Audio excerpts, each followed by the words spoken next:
Hello दोस्तों, good morning. स्वागत है एक बार फिर से आप सभी का एमजेटी एजुकेशन में। साथ ही आज है 13 सितंबर और आज की वीडियो में हम लोग बात करेंगे 13 सितंबर 2025 के मोस्ट इंपॉर्टेंट करंट अफेयर के क्वेश्चंस के बारे में। सबसे कम समय में सबसे ज़्यादा डिटेल कंटेंट के साथ आपके सामने होने वाला है ये वीडियो, और डिटेल एक्सप्लेनेशन जरूर देखिएगा क्योंकि वहाँ से क्वेश्चन डायरेक्टली देखने को मिलेंगे। इसके अलावा आज की वीडियो में काफ़ी इंपॉर्टेंट क्वेश्चन भी आए हैं, तो एंड तक जरूर देखना। चलिए शुरुआत करते हैं सबसे पहले रिवीजन से। कल का रिवीजन करेंगे 1 मिनट में, फिर उसके बाद आज की करंट अफेयर को पढ़ेंगे।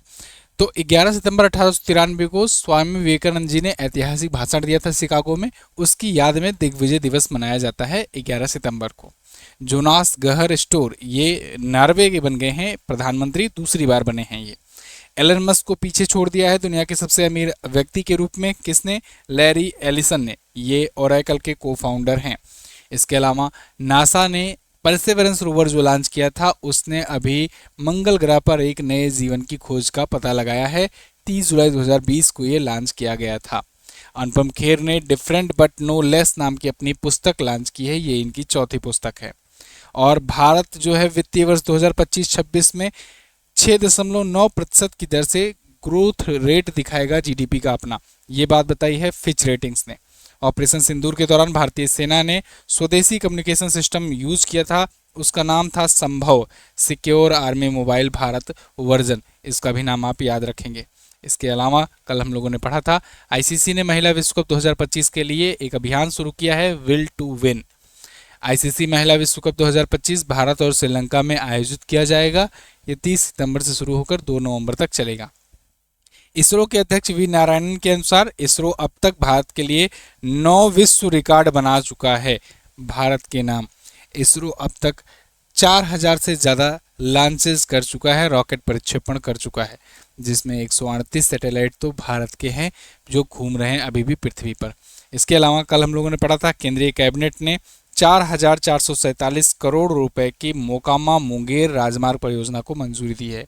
ये परियोजना Buxar Bhagalpur high speed corridor का हिस्सा है। तो ये टॉप 10 करंट अफेयर के क्वेश्चंस थे कल की वीडियो से, जिनका आपने किया रिवीजन। अब हम लोग बात करेंगे आज की करंट अफेयर की, लेकिन इसकी क्विज पीडीएफ सब आपको एमजेटी ऐप पर प्रोवाइड की जाती है बिल्कुल फ्री में। तो आप डेली जाकर एमजेटी ऐप पर इसकी क्विज सॉल्व कर लिया करो और इसकी पीडीएफ डाउनलोड कर लिया करो। पीडीएफ आपको रात को 9 बजे मिल जाती है। रात को 9 बजे टेलीग्राम चैनल पर भी भेज दी जाती है पीडीएफ। तो पीडीएफ आप वहाँ से भी डाउनलोड कर सकते हो। एमजेटी एजुकेशन के नाम से चैनल है टेलीग्राम पर, लिंक डिस्क्रिप्शन में आपको मिल जाएगा। अब शुरू करते हैं आज का क्वेश्चन। पहला क्वेश्चन, विश्व प्राथमिक उपचार दिवस कब मनाया गया?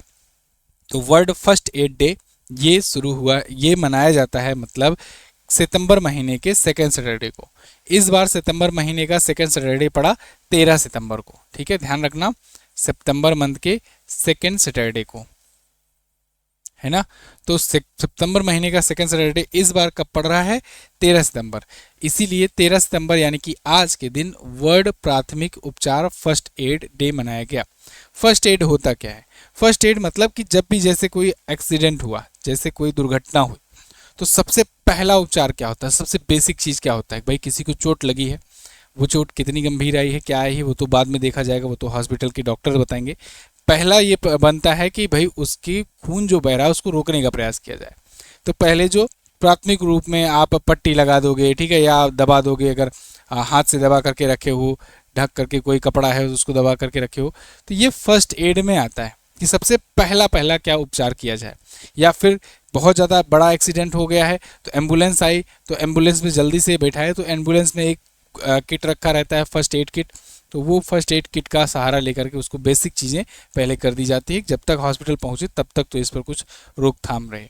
तो यही फर्स्ट एड के बारे में सबको अवेयरनेस फैलाने के लिए, जो बच्चे हैं, जो अभी युवा हैं, जो और भी सीनियर सिटीजन्स हैं, इनको भी अवेयर करने के लिए, जिससे ये अब जब इनके आसपास अपनी घटनाएं कोई होगी इसे, तो वो फर्स्ट एड सुविधा प्रोवाइड कर सकें सामने वाले को। तो इसके लिए ये दिवस मनाया जाता है, ये अवेयरनेस फैलाने के लिए। तो प्रत्येक वर्ष सितंबर के दूसरे शनिवार को, इस बार 13 को मनाया गया, लेकिन कोई जरूरी नहीं है अगली साल भी 13 को ही पड़े। ठीक है, चलिए। स्थापना इसकी इंटरनेशनल रेड क्रिसेंट सोसाइटी के द्वारा स्थापित की गई है। इस बार की थीम है first aid and climate change. क्या है? First aid and climate change, प्राथमिक उपचार और जलवायु परिवर्तन। बहुत इंपॉर्टेंट थीम है, इसको याद रखना। थीम आजकल बहुत पूछी जा रही है एग्जाम्स में, तो थीम भी आप याद करते चलो। अगला, कितने किलोमीटर प्रति घंटा की स्पीड के साथ नमो भारत भारत की सबसे तेज ट्रेन बन गई है? नमो भारत ट्रेन ये हो गई है भारत की सबसे तेज ट्रेन 160 किलोमीटर प्रति घंटे की रफ्तार से। अब आप कहोगे कि सर इससे पहले भी तो वंदे भारत भी 160 किलोमीटर चला करती थी, गतिमान एक्सप्रेस भी 160 किलोमीटर पर आवर चला करती थी, तो ये कैसे हो गई सबसे भारत की सबसे तेज ट्रेन? तो देखिए इसके पीछे एक तर्क है। तर्क क्या है कि गतिमान एक्सप्रेस और जो वंदे भारत एक्सप्रेस है, इन दोनों की, ये दोनों देखो सेमी हाई स्पीड के रूप में वंदे भारत लॉन्च किया गया था ट्रेन 18 का नाम बदल करके, लेकिन ये चलती थी सामान्य पटरियों पर, जो पटरियां अभी बाकी जगहों पर होती हैं। तो इनमें अब रेलवे के द्वारा जब सर्च किया गया, रिसर्च किया गया, तो ये पता चला कि भाई खतरा भी हो सकता है, क्योंकि पटरियां उस लेवल की नहीं हैं।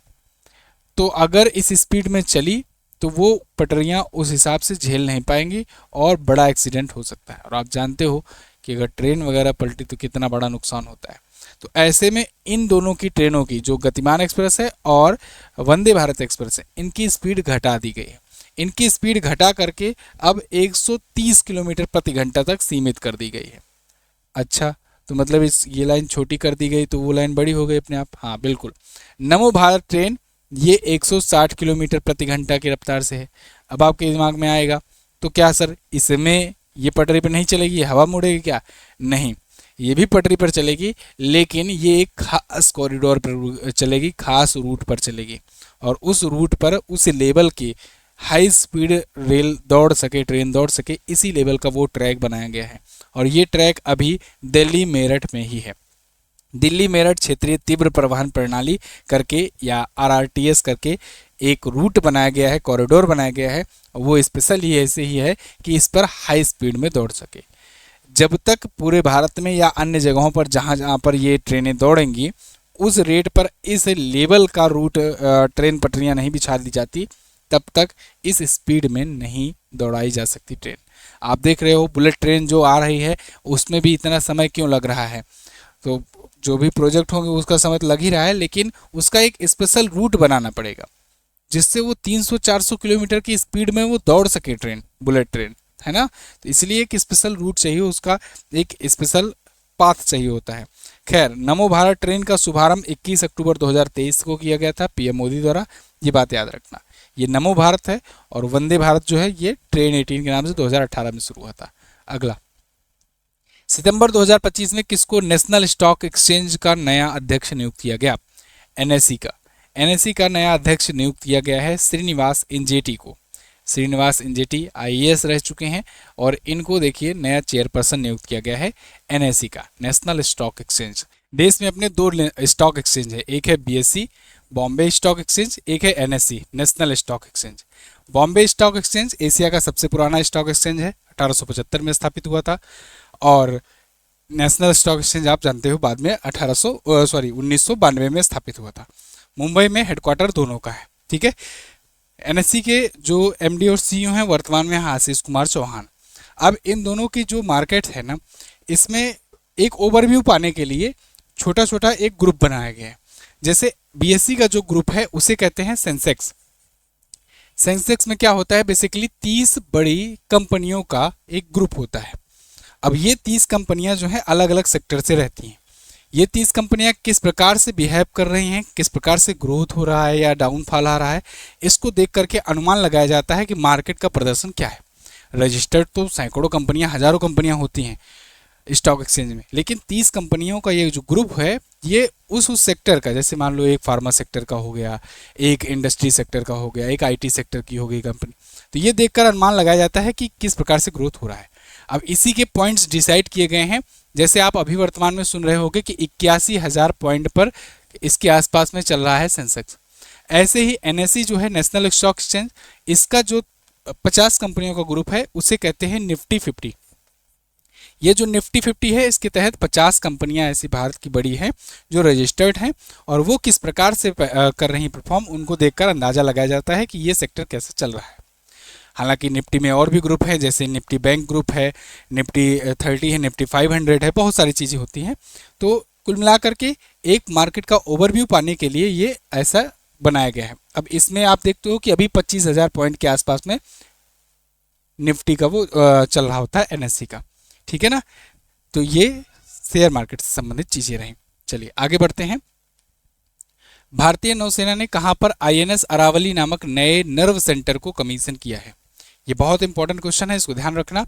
अभी हाल ही में भारतीय नौसेना ने आईएनएस अरावली नाम के एक नए नर्व सेंटर का उद्घाटन किया है गुरुग्राम में, गुरुग्राम हरियाणा में। आज के दिन में आपको बहुत सारे क्वेश्चंस में ऐसा देखने को मिल जाएगा बहुत सारी जगहों पर कि आईएनएस अरावली को कमीशन किया गया है, जलावतरण किया गया है।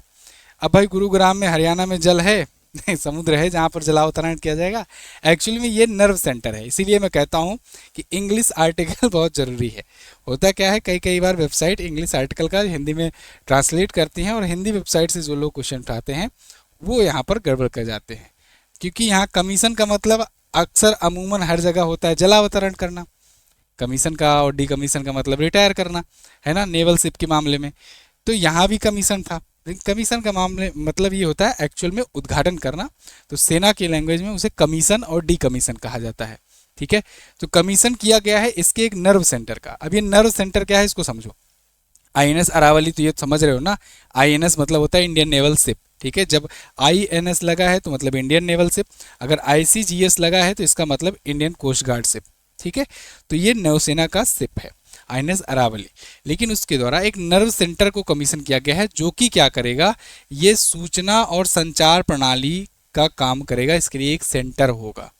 ये सेंटर आज से नहीं स्थापित हुआ है, एक्चुअल में ये बहुत पहले से काम करते आ रहा है। 1949 से, आज़ादी के टाइम से ही, लगभग में 1 साल पहले से, पूरी मतलब आज़ादी के 2 साल बाद या गणतंत्र होने के 1 साल पहले से ये काम कर रहा है। लेकिन पिछले 15 वर्षों में इसको और ज़्यादा डेवलप किया गया। जैसे जैसे 2014 में सूचना प्रबंधन और विश्लेषण केंद्र यहाँ पर बनाया गया। 2018 में सूचना संलयन और हिंद महासागर क्षेत्र के लिए इसमें स्थापित किया गया कि ये इन रीजन के लिए भी कम्युनिकेशन वगैरह या मैनेजमेंट वगैरह कर सके।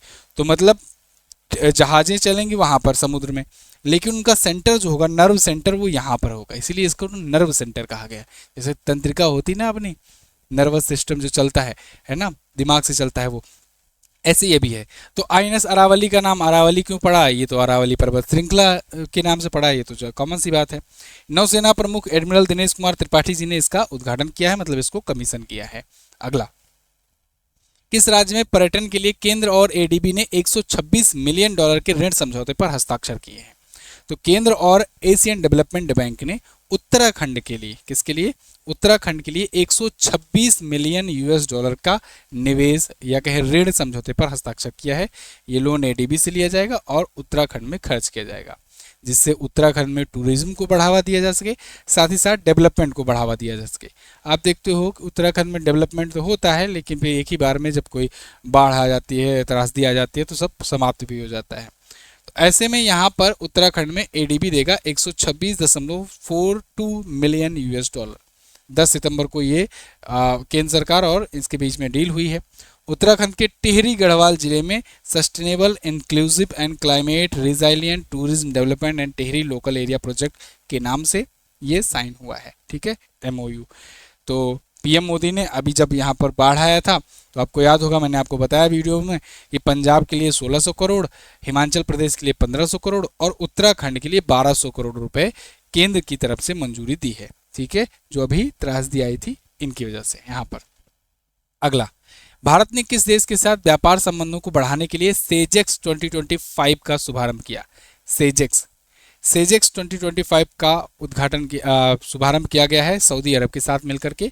सऊदी अरब के साथ आभूषण के क्षेत्र में व्यापार संबंधों को और ज़्यादा मजबूत करने के लिए। देखिए यहाँ पर India eyes to 4.5 billion US dollar Saudi jewellery market as the Sejex 2025 opens new trade fund.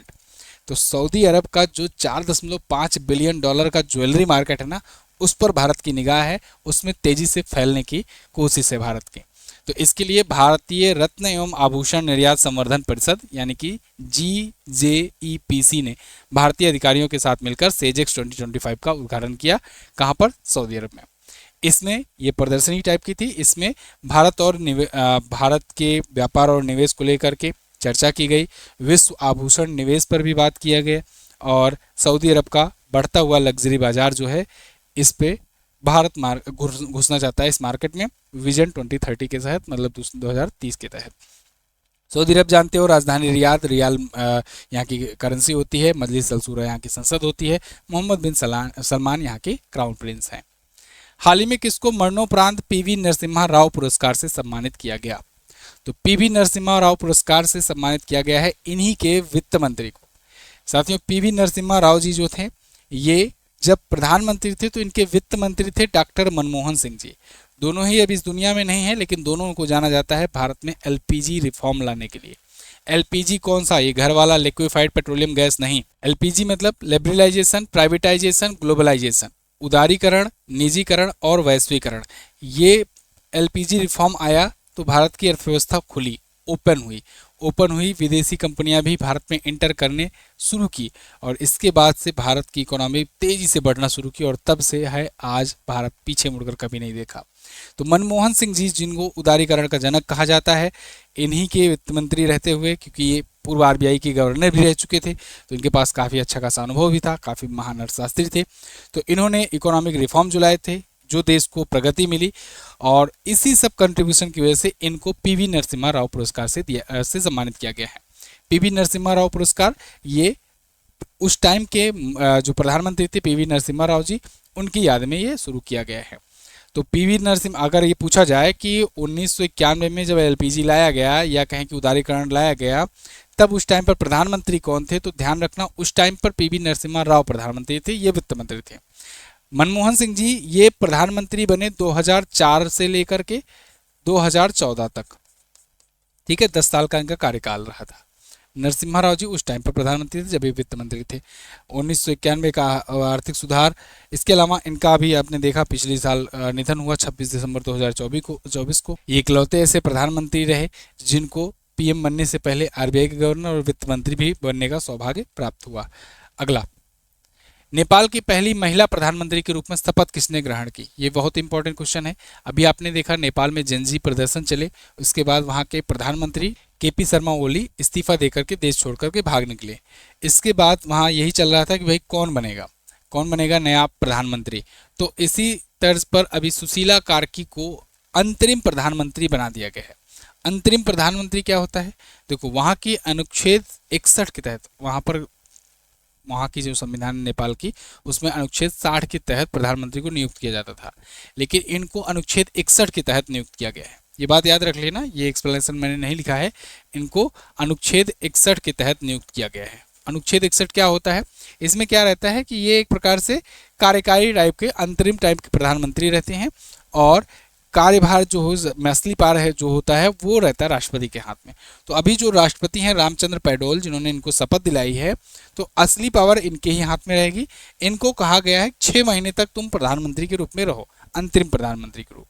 फिर 6 महीने के अंदर अंदर फिर चुनाव कराया जाएगा, 6 महीने तक में शुरू हो जाएगा, फिर नया प्रधानमंत्री चुनाव की प्रक्रिया के द्वारा चुना जाएगा। ठीक है, तो ये बात ध्यान रखना, अनुच्छेद 61 पूछा जा सकता है। अच्छा, सुशीला कार्की हैं कौन? इनका भारत से क्या संबंध है?